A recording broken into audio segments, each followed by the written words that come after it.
Dis-moi, Bleuet, t'as bien une fiancée, non? Mathilde, j'entends son cœur qui passe comme du morse. Est-ce que je vais être idiote? Si Manek était mort, Mathilde le saurait.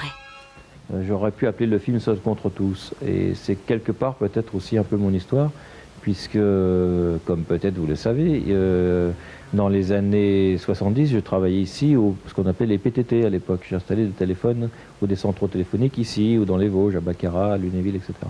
Donc, pour passer des PTT à un long dimanche de fiançailles, il faut une certaine détermination, il faut un peu de volonté, vous voyez. Donc, non mais c'est vrai, donc c'est peut-être pour ça que cette histoire m'a particulièrement touché.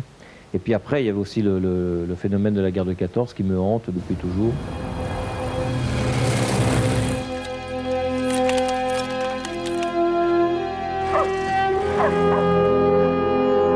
Si Manek était mort, Mathilde le saurait. Si j'arrive au virage avant la voiture. Si j'arrive au bout sans la casser. Je ne me fais pas d'illusions, je sais très bien que ça ne m'arrivera pas une deuxième fois, un succès comme Amélie Poulain. Il s'est passé un miracle, c'était dans l'air du temps, il y a eu un truc, une conjonction, enfin je sais pas, les astres peut-être, je sais pas.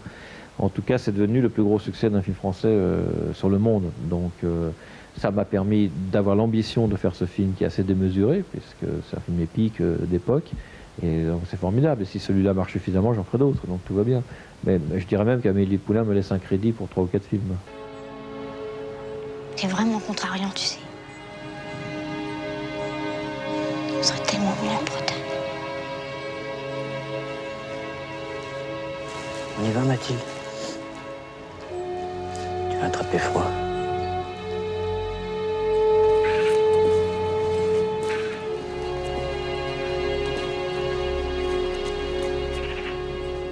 Je ne prétends jamais transmettre de messages, je prétends simplement raconter une histoire et si possible émouvoir et si possible apporter 2 heures de plaisir, d'émotions diverses et variées, et c'est déjà pas mal. Si Manek était mort, Mathilde le saurait.